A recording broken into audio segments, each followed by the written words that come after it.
Welcome to my channel, The World of Science Fiction. Don't forget to like and subscribe to the channel.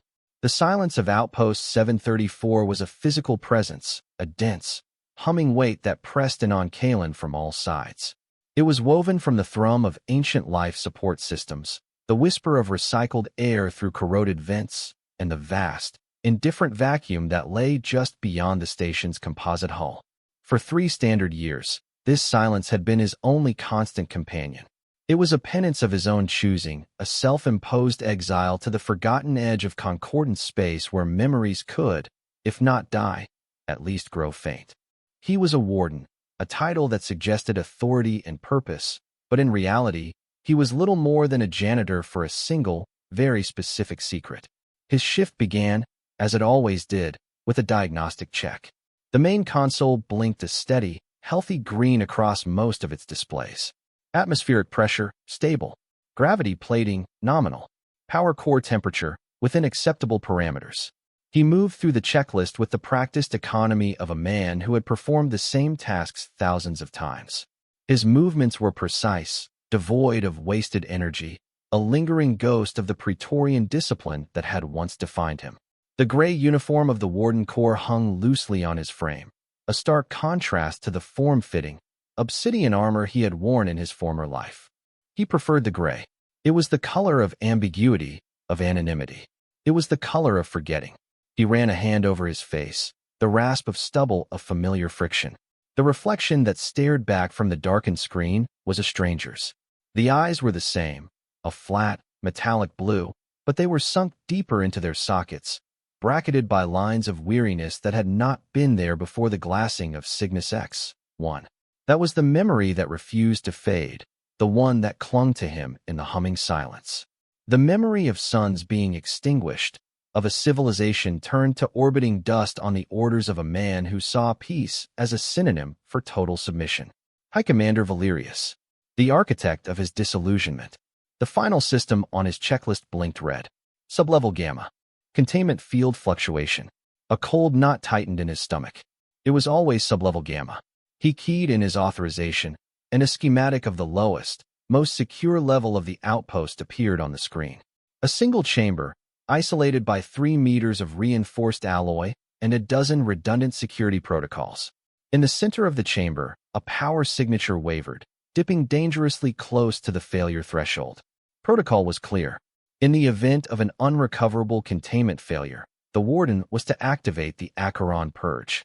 A wave of plasma would scour the chamber, neutralizing the asset and everything else within. It was a clean, efficient solution. It was the Concordance way. Kalen stood from his chair. The recycled air suddenly felt thin, tasting of ozone and regret. He could follow the protocol. He could press a single button, watch the red light turn to a reassuring green, and return to the comforting embrace of the station's silence. It would be easy. It was what he was paid to do. He was a warden, and the thing in sublevel Gamma was merely an asset, a biological anomaly cataloged as Specimen X-7, a living weapon the Concordance had failed to tame. They called it an echo, the last remnant of a species they had supposedly driven to extinction centuries ago. He walked past the emergency purge console, his boots echoing on the grated metal floor. He did not stop. Instead, he made his way to the service lift, the grated door sliding shut behind him with a heavy clang. The descent was slow, a groaning journey into the guts of the asteroid. The air grew colder, heavier. The humming of the station's systems was louder here, a deep, resonant thrum that vibrated up through the soles of his boots. He was breaking protocol. He knew it. But the thought of activating the purge, of extinguishing that life without even seeing it, felt too much like a return to Cygnus. It felt too much like pulling a trigger on Valerius's command. The lift shuddered to a halt. The doors opened onto a short, sterile corridor lit by harsh, flickering utility lights. At the far end was a single, circular blast door, the entrance to the containment chamber.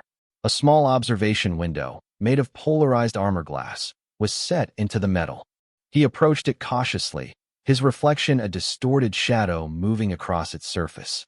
He toggled the polarization, and the glass cleared, revealing the chamber within. It was not a monster. It was a woman, or at least, a form that was hauntingly, beautifully female. She was suspended in the center of the room, held aloft by crackling beams of blue energy that formed a cage around her. Her body was long and graceful, her skin a mosaic of crystalline facets that seemed to drink the light. It shifted with a slow, internal luminescence, a pale, ethereal silver that spoke of pain and exhaustion. Her hair was a cascade of the same crystalline substance, floating around her head as if she were underwater. She was the Xylos, the echo. The Concordance reports described her kind as feral, mindless beasts of war. But as he looked at her, at the gentle, rhythmic rise and fall of her chest, at the subtle clenching of her long-fingered hands, he saw only a prisoner. The energy field around her flickered violently, and she convulsed. A silent scream seemed to emanate from her, not as sound, but as a wave of pure despair that washed against the armor glass, against his very consciousness. He felt a phantom echo of her agony, a sharp, cold spike behind his own eyes. The containment field was failing. The power drain was too severe. The station's aging reactor couldn't compensate. The purge was the only logical option. He turned to the local control panel next to the door. The Acheron purge button glowed an insistent, malevolent red. His hand hovered over it. His training, his instincts for self-preservation, everything screamed at him to press it. This was not his fight. This was not his concern. He was here to serve his term and disappear. But the image of her pain was seared into his mind. It was the same silent, helpless agony he had seen in the eyes of the Signans before their world became a funeral pyre. With a curse, he slammed his hand not on the purge control, but on the panel beside it. He tore open the maintenance cover, revealing a tangle of conduits and power couplings. His fingers flew across the interface, overriding safety protocols, ignoring a cascade of warning alarms that began to shriek through the corridor. He was rerouting auxiliary power from the station's primary life support, a desperate, reckless gamble that could destabilize the entire outpost. He bypassed one fuse after another, forcing the system to shunt every spare watt of energy into the failing containment grid. Inside the chamber, the blue energy cage brightened, its flickering stabilizing into a solid, steady hum. The Xylos stopped convulsing. Her form relaxed, the internal light of her skin softening to a calmer, pearlescent white. She slowly turned her head, her eyes, twin pools of liquid starlight, fixing on him through the window. There was no sound, but he felt it again, a connection, a resonance that was not a thought but a feeling. It was a wave of pure, unadulterated gratitude. It washed over him, and for a brief, stunning moment, the crushing weight of his own past lifted. In that shared instant, she felt his weariness, his deep, bone-aching isolation, and he felt her profound, ancient loneliness. Then the station-wide alarms began to blare. A synthesized, female voice, cold and impersonal, echoed from the speakers. Unauthorized energy diversion detected. Sublevel Gamma compromised. Concordance High Command has been alerted. Security protocol initiated. A new light began flashing on the main console, a Priority 1 alert. Inbound vessel. Concordance military signature. ETA, for hours. They were coming. Not just for the asset. They were coming for him. The brief moment of connection was shattered, replaced by the cold, hard reality of his transgression. He had made a choice. He had defied the system. And now, the system was coming to correct its error. The voice of Warden Thrax crackled over his personal comm, rough and laced with disbelief. Kalen, what in the seven hells have you done? I'm reading a full-scale alert routed directly to the Sector Fleet Command. They're dispatching the Vindicator. The name of the ship hit Kalen like a physical blow. The Vindicator was a rapid response cruiser, infamous for its ruthless efficiency. It was Lieutenant Jorvik's command, a man who held a special kind of hatred for Praetorians who had walked away. The containment field was failing, Kalen said, his voice level, betraying none of the sudden cold dread that gripped him. I stabilized it. You triggered every security flag from here to the capital, Thrax grunted. They're not coming to deliver a commendation, son. They're coming to purge this entire rock, and you with it. Jorvik doesn't leave loose ends. The comm went silent for a moment. When Thrax spoke again, his voice was lower, stripped of official anger. You've got maybe an hour before his first drop teams hit the station. Whatever you're going to do it now. The line went dead. Thrax had given him a warning. It was more than he could have expected. It was a final, small act of professional courtesy from one old soldier to another. An hour. Not enough time to run, not enough time to hide. His options narrowed to a single, impossible point. He could surrender and be executed by Jorvik. Or he could run and be hunted for the rest of his short life. But he couldn't just leave her. He looked through the window again. The Xylos was watching him, her starlight eyes filled with an unnerving intelligence. To leave her here would be to condemn her to something worse than death, to vivisection, to being twisted into the weapon Valerius had always wanted. He had not come this far just to abandon her to the architects of his own misery. His decision was made in the cold logic of desperation. He keyed a sequence into the door panel. A series of heavy bolts retracted with loud, metallic groans. The circular blast door hissed open, revealing the containment chamber. The air inside was cold, charged with static energy that made the hairs on his arms stand up. He stepped inside, his weapon held at a low ready. The blue energy cage still hummed around the Xylos, but it was the only thing holding her. She floated silently, observing him. There was no fear in her eyes now, only a profound, waiting stillness. He approached the containment projector, his fingers finding the manual release controls. This was the final, irrevocable step.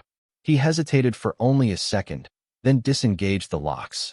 The beams of energy vanished with a sharp crackle, and she fell. She landed on the metal deck with a sound like wind chimes, collapsing into a fragile heap. She was weaker than he had imagined. The years of confinement had taken their toll. He knelt beside her, keeping a cautious distance. "I'm getting us out of here," he said, the words sounding hollow and absurd in the charged silence. She pushed herself up, her movements slow and deliberate. She was taller than him, her limbs impossibly long and slender. She took a tentative step, then another, her balance uncertain. She looked at him, and a voice echoed in his mind, not of words, but of images and intent. A question. "What?" "They're coming to kill us both," he answered, speaking aloud. "That seems like a good enough reason." He turned and led the way out of the chamber, back into the corridor. She followed, her crystalline feet making no sound on the deck. They were an unlikely pair, the jaded soldier in his drab gray uniform and the luminous, otherworldly being who was supposed to be his prisoner. They were now partners in a crime against an empire. They were fugitives. The station shuddered as the first of Jorvik's drop pods breached the outer hull. The emergency lights kicked in, bathing the corridors in a pulsing, crimson glare. "They're boarding," Kalen said, his voice tight. "We need to get to the maintenance bay. There's a small survey skiff docked there. It's old, but it's our only chance." He began to run, his boots pounding on the metal plates. She moved beside him, a flowing, silent ghost. Her initial weakness seemed to be fading, replaced by a fluid grace that was hypnotic to watch. They navigated the labyrinthine corridors of the outpost, guided by Kalen's knowledge of its layout. Alarms blared, and the distant sounds of combat began to echo through the vents. Jorvik's shock troops engaging the station's automated defenses. They rounded a corner and came face to face with a squad of Concordant soldiers in matte black armor, their helmets' visors glowing a menacing red. "There they are," one of them shouted, raising his pulse rifle. Kalen reacted instantly, shoving the Xylos behind him and opening fire with his own sidearm. The corridor erupted in a storm of plasma bolts. He took cover behind a support pillar, the air sizzling around him. He was outgunned, his pistol no match for their military-grade hardware. A plasma bolt struck the pillar, showering him with superheated metal fragments. As the soldiers advanced, the station groaned, a deep, structural protest from the repeated impacts on its hull. The ceiling above them began to buckle. A massive section of conduit and support beams tore loose and came crashing down, directly between them and the soldiers. Kalen saw it coming and threw himself backwards, shoving the Xylos hard. "Move!" She stumbled back as the ceiling collapsed with a deafening roar, filling the corridor with dust and debris. The path was blocked. He pushed himself up, his ears ringing, a sharp pain in his leg where a piece of shrapnel had hit him. He was trapped. On the other side of the wreckage, he could hear the soldiers starting to clear a path. Before he could formulate a plan, the Xylos stepped forward. She placed her slender hands on the twisted pile of metal. The light in her skin intensified, shifting from white to a brilliant, fierce azure. A low hum filled the air, a vibration that Kalen felt in his teeth. Then, with a gesture that was both elegant and immensely powerful, she pushed. A wave of invisible force, a silent shockwave of kinetic energy, erupted from her hands. It didn't destroy the debris.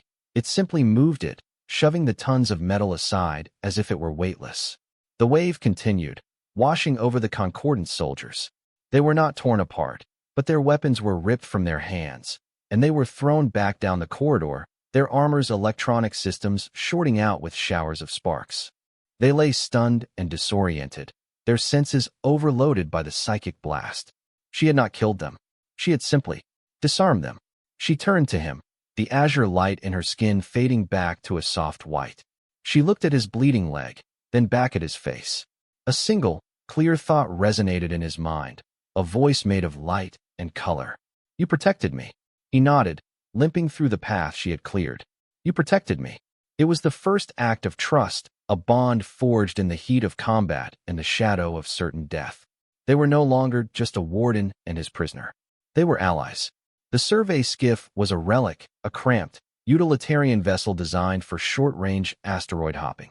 Its hull was scarred and pitted, its cockpit smelled of ozone and stale nutrient paste. But its power cells were charged, and its engine coughed to life with a reluctant shudder. Kalen piloted them out of the maintenance bay just as Jorvik's troops blasted their way through the bay doors. The small ship shot out into the blackness of space, the outpost dwindling behind them until it was just another flicker of light among the stars. Moments later, it vanished in a silent, brilliant flash as the Vindicator cleansed the entire asteroid with its primary weapons. Jorvik was thorough. They were adrift, a tiny speck of life in an ocean of vacuum, with the full might of the Concordance hunting them. Kalen set a course for the nearest celestial body that might offer some cover, a barren, radioactive moon designated RM-27b, a place no one would willingly go. It was a desolate wasteland, but it was their only sanctuary. The journey was tense and silent. Kalen focused on nursing the skiff's aging systems, while the Xylos, whom he had started to think of as Lyra, sat in the co-pilot's seat, a still and luminous presence. She seemed to be conserving her energy, the light in her crystalline skin a dim, pulsing silver. The shared ordeal had stripped away the formalities of their previous roles. Now, there was only the shared reality of survival. They landed the skiff in a deep, narrow canyon on the moon's surface, the rock formations providing some cover from orbital scans. The world outside was a nightmare landscape of jagged, gray rock under a perpetually bruised sky. The air was thin and toxic, and a Geiger counter on the console chattered a constant, grim warning. They would have to wear environment suits whenever they left the ship. For days, they lived in the cramped confines of the skiff, subsisting on emergency rations and recycled water. Kalen monitored Concordance comms, his blood running cold at the scope of the manhunt. Valerius had declared them fugitives of the highest order, branding Kalen a traitor and Lyra a bioterrorist. The sector was locked down. Patrols swarmed every major shipping lane. They were trapped. During this time, their silent communication deepened. He learned to read the subtle shifts in her light.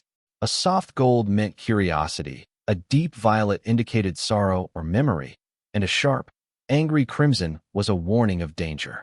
She, in turn, began to understand him not through words, but through the tension in his shoulders, the focus in his eyes, the rhythm of his breathing. She would often watch him as he worked on the skiff systems, her head tilted in an expression of intense concentration. One cycle, as Kalen was trying to boost the skiff's failing comms antenna, a power surge sent a jolt of electricity through the panel, throwing him back against the bulkhead. His head struck the metal with a sickening crack, and the world dissolved into blackness. He awoke to a gentle, cool pressure on his forehead. Lyra was kneeling over him, her hand on his brow. The pain in his head was gone, replaced by a strange, tingling warmth. A soft, pearlescent light flowed from her palm into him, a soothing balm. He sat up, his head clear. "Thank you," he murmured. She withdrew her hand and looked at him, her starlight eyes searching his. Then, for the first time, she initiated a deeper contact. She reached out, her slender fingers gently touching the faded, puckered scar tissue on his forearm, a memento from a plasma burn he'd received during the Cygnus campaign. The moment she touched him, he was no longer in the skiff. He was back on the burning plains of Cygnus X-1, the air thick with ash and screams. He felt the searing heat of the plasma bolt as it struck him, saw the faces of his squad mates as they were consumed by the firestorm. He felt the shame, the helplessness, the rage at Valerius, who had watched the slaughter from the safety of his command ship, calling it a necessary sacrifice for the stability of the Concordance. The memory was so vivid, so raw, it stole his breath. Then, it was over. He was back in the skiff, gasping for air, the cold sweat beading on his forehead. Lyra was still watching him, the light in her skin now a deep, empathetic violet. She understood. She had seen his scar, and she had felt its story. In return, she offered him her own. She placed her hand on his again, and this time, the vision was hers. He saw a world of living crystal, of towering spires that sang in the light of a binary sun. He saw the Xylos, not as soldiers, but as gardeners, as artists, as thinkers. They were connected to each other and to their world through a vast, psychic network of energy, a celestial harmony they called the song. It was a network that connected not just their world, but countless worlds, a silent music that maintained the balance of the cosmos. Then he saw the Concordance ships arrive. He saw Valerius, younger but with the same cold, merciless eyes, declaring the Xylos a threat, their power a resource to be seized. He witnessed the shattering of the crystal spires, the disruption of the song. It was not a battle, it was an execution. The harmony of the song was twisted into a discordant, agonizing scream. He felt Lyra's personal loss. The moment her own family, her own consciousness cluster, was shattered, their essences scattered into the screaming chaos of the broken network. She was an echo, not because she was the last of her kind, but because she was a fragment of a greater whole, desperately trying to hold on to her identity in a storm of psychic noise. The vision faded, leaving Kalen shaken to his core. The Concordance's official history was a lie. The Xylos were not monsters, they were victims. Valerius was not a hero who had pacified a dangerous race. He was a butcher who had committed genocide for power. He looked at Lyra, seeing her not as an alien, but as a fellow survivor, a fellow refugee from the same man's brutal ambition. Their scars were different, one of flesh and one of the soul, but they came from the same source. In that moment of shared trauma, their alliance was sealed. It was no longer about survival. It was about justice. Their sanctuary did not last. A Concordance patrol drone, sweeping the moon on a low-altitude pass, detected the faint energy signature of their skiff. Within hours, the bruised sky was filled with the dark shapes of assault craft. Lieutenant Jorvik had found them. "They're here," Kalen said, his voice grim as he watched the tactical display. "He's deploying ground troops. He means to box us in. We cannot stay." The thought from Lyra was clear, urgent. A crimson light pulsed from her skin. "The skiff won't make it to orbit without being shot down," Kalen countered, his mind racing through tactical options. "We have to go on foot. There's a network of old mining tunnels on the far side of this canyon.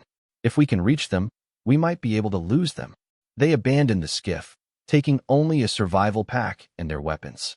The moon's surface was even more hostile up close. The ground was a treacherous carpet of sharp, crystalline dust that crunched under Kalen's boots, and the low gravity made every step a careful, calculated effort. Lyra moved with an effortless grace, her feet barely seeming to touch the ground. The chase was a brutal, running battle through the canyons and ravines of the dead moon. Jorvik's troops were relentless, flushing them from cover with grenades and heavy weapons fire. Kalen's military training was the only thing keeping them alive. He laid traps with scavenged mining explosives, used the terrain to create choke points, and fought with a desperate, cold efficiency. Lyra was his other half in the fight. She did not use her power to kill, but to control. She would create localized gravitational distortions to send soldiers tumbling, or erect shimmering walls of kinetic force to deflect enemy fire. They were a seamless unit, his tactical precision and her raw, elemental power. But they were losing ground. They were outnumbered and outgunned. During one fierce firefight, a plasma bolt grazed Kalen's side, burning through his suit and flesh. He stumbled, the world swimming before his eyes. Jorvik himself, clad in heavier, customized armor, landed on a ridge above them. Nowhere left to run. Traitor. Jorvik's voice boomed through his helmet's external speaker. He raised a heavy cannon, its barrel glowing with stored energy. Lyra moved in front of Kalen, her body radiating a blinding azure light. She spread her arms wide, a shield of pure will against the coming storm. But even Kalen knew it wouldn't be enough. Jorvik's cannon was an anti-vehicle weapon. It would tear through her shield and them both. Just as Jorvik was about to fire, a new alert flashed on Kalen's wrist-mounted datapad. A massive vessel had just entered orbit. It was not Jorvik's cruiser. The energy signature was immense, dwarfing anything he had ever seen. The Iron Hegemon, Valerius's flagship. The High Commander had come to finish the job himself. Valerius did not bother with troops.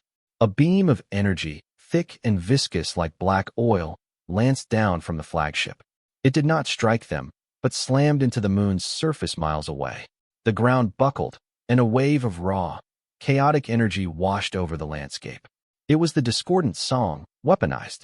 The Concordance soldiers screamed as their armor systems overloaded and their minds were assaulted by the psychic shriek. Even Jorvik staggered back, clutching his helmet. Kalen felt it too, a nauseating psychic pressure that threatened to tear his sanity apart. But Lyra shielded him. She absorbed the worst of the blast, her crystalline form trembling, the light within her flickering like a dying candle. He is not just using the song. Her thought was laced with pain. He is amplifying the discord, tearing it. He will break everything. On the tactical display, Kalen saw the horrifying truth. The weapon was not just targeting the moon.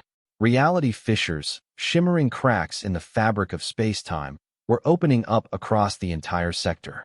A nearby colony world, visible as a small blue dot on the display, was showing catastrophic geological stress. Valerius was not trying to capture them. He was demonstrating his power, holding the entire sector hostage, willing to sacrifice billions to prove that he could control the ultimate power in the universe. This was not a war they could win. A direct military victory was impossible. They could not fight a man who wielded reality itself as a weapon. They managed to escape in the ensuing chaos, finding refuge deep within the mining tunnels Jorvik's men had been driving them toward. The tunnels were ancient, not of human design. They were carved with strange, spiraling patterns that seemed to hum with a faint, residual energy.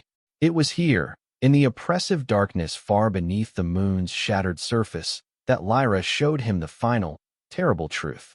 She led him to a vast, central cavern. In the middle of the cavern, a single, enormous crystal grew from the floor, pulsing with a faint, rhythmic light. It was a node, a focal point of the original, unbroken song.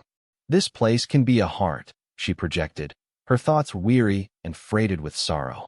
The song needs a new nexus to calm the discord, to rewrite the broken music into a harmony once more. She explained the impossible choice.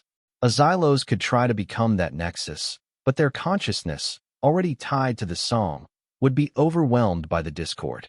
They would be annihilated, their essence scattered into oblivion, achieving nothing. But a different mind, a mind anchored in the physical, singular reality of a species like humanity, could potentially serve as a different kind of anchor. If such a mind were willingly joined with the song, guided by a Xylos, it could become a new, stable core. It would not be destroyed, but transformed. It would become a living seal, a conscious but immobile warden, its awareness spread across the entire network, forever holding the harmony in place. The cost would be absolute. The individual would cease to exist. Their body, their identity, their very sense of self would be sacrificed, subsumed into a greater, silent purpose. It was a solution, but it was a solution that required the ultimate sacrifice. She was not asking him to do it. She was simply presenting the truth. This was the only way to stop Valerius and save not just the sector, but perhaps the entire galaxy from the cascading failure of reality he had initiated. Kalen stood before the great crystal, the weight of that revelation pressing down on him. His entire life, he had been a soldier, a tool for others. He had followed orders, fought for causes he barely believed in, and survived. Survival had been his only real creed. He had come to this desolate rock at the edge of space to escape, to live out his days in quiet isolation, free from choices and consequences. But now, he was faced with the greatest choice of all. He thought of his life before this. The hollow victories, the pointless patrols, the ghosts of Cygnus. It was a life of running away, of existing without purpose. What was that life worth, measured against the billions Valerius was willing to extinguish? He looked at Lyra, her luminous form dim with exhaustion and sorrow. She had lost her entire world, her entire people, yet she had not surrendered to despair. She had fought, shielded him, and shown him a truth worth fighting for. He walked the dark, humming tunnels for what felt like hours, the choice a cold, heavy stone in his gut. To die was one thing. He had faced death many times. But to be erased? To have his consciousness dissolved into an eternal, silent duty?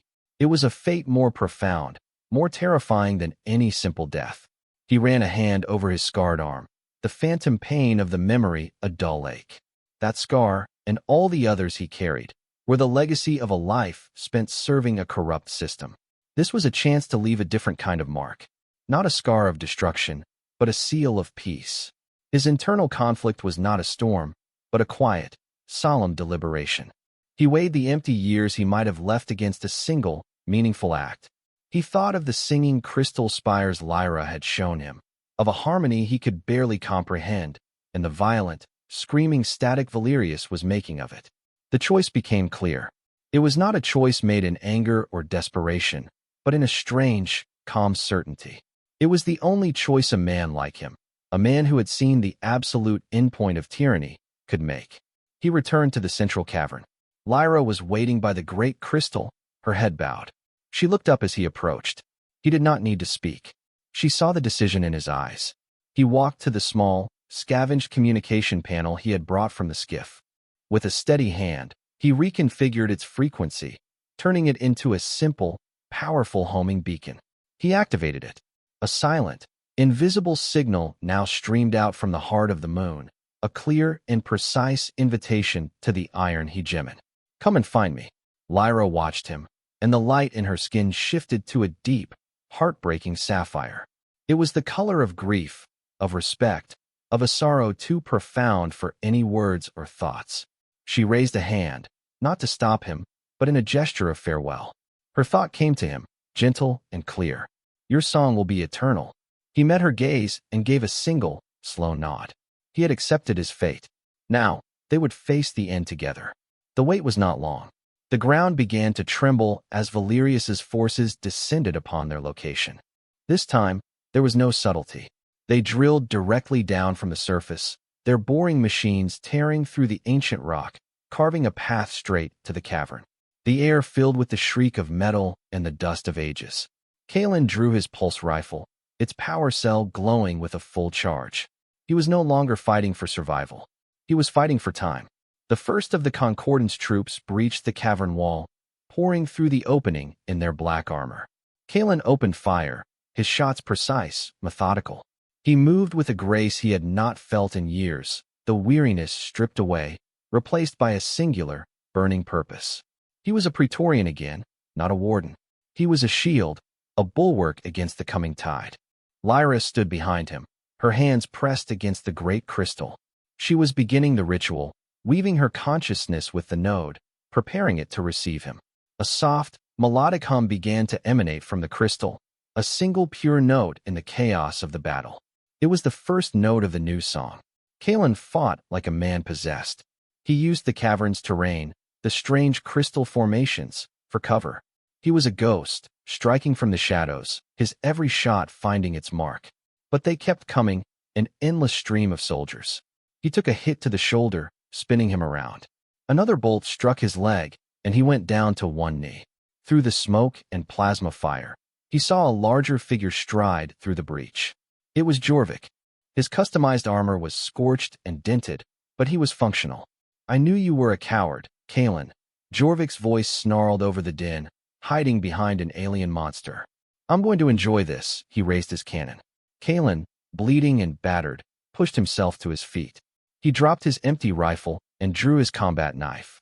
With a final, desperate roar, he charged. He met Jorvik in a clash of metal and fury. He was faster, more agile, his movements honed by a lifetime of close-quarters combat. He sidestepped the cannon's blast, the heat searing his face, and drove his knife into the weaker joint of Jorvik's armored elbow. The lieutenant roared in pain and surprise.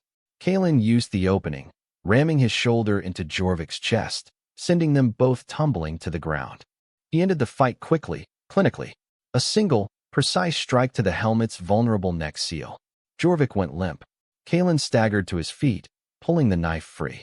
He was grievously wounded, his vision starting to blur at the edges. But he was still standing. He turned back to Lyra. The light from the crystal was now a blinding white, and the hum had grown into a powerful, resonant chord that vibrated through the very rock. The remaining soldiers were holding back, stunned by the display of energy. Then, High Commander Valerius entered the cavern. He was not wearing armor, only his immaculate black dress uniform. He surveyed the scene with an air of detached amusement. The dead soldiers, the defeated Jorvik, the wounded Kalen standing defiant.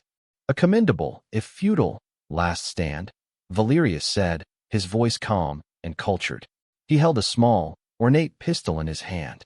But the time for games is over. The creature will be mine. The song will be my instrument.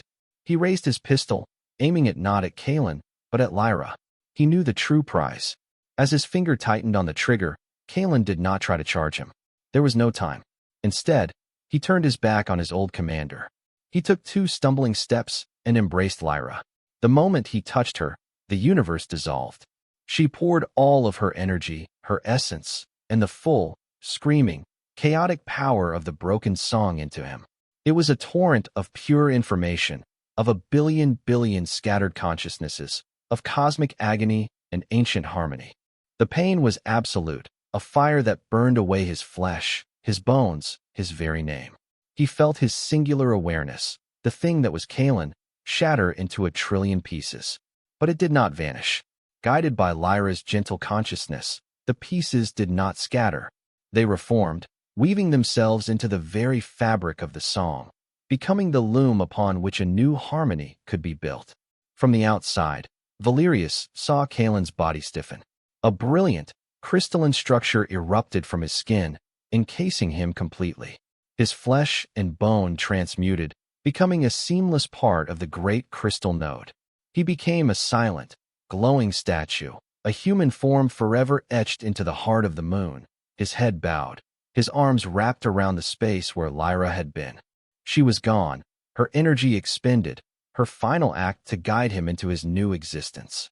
The instant the transformation was complete, the change was absolute. The discordant shriek that had been tearing the sector apart ceased. It was not replaced by silence, but by a profound, resonant hum, a harmony so pure and stable that it felt like the universe itself was breathing a sigh of relief. The reality fissures across the sector sealed themselves, vanishing as if they had never been. On the command deck of the Iron Hegemon, and on every concordant ship in the fleet, every system simultaneously went dead. The weapon was gone. The power Valerius wielded had been pacified, calmed by a new, unbreakable will. The war was over. It had not been won. It had simply stopped. Valerius stood in the cavern, his pistol useless in his hand. He stared at the glowing, crystalline monument that had once been a disillusioned soldier. He had been defeated not by an army, not by a weapon, but by an act of sacrifice he could not possibly comprehend. His ambition, his power, his empire, all of it had been broken by one man's choice to become something more. 10 years passed. The Concordance, deprived of its iron-fisted leader and the terrible weapon he sought to control, had crumbled. Valerius was captured, tried not for war crimes, but for crimes against reality itself, and sentenced to a lifetime in a null-entropy prison. From the ashes of the old regime, a new coalition of worlds had begun to form, built on principles of cooperation rather than conquest. The story of the Warden of Outpost 734 and the Last Echo became a legend, a cautionary tale whispered across the galaxy. The discordant song was gone forever. In its place was the harmony, a silent, benevolent network of psychic energy that connected worlds not with noise, but with a quiet sense of shared existence. It fostered understanding, calmed aggression, and subtly guided the nascent galactic community toward peace. And from that peace, others of Lyra's kind began to emerge.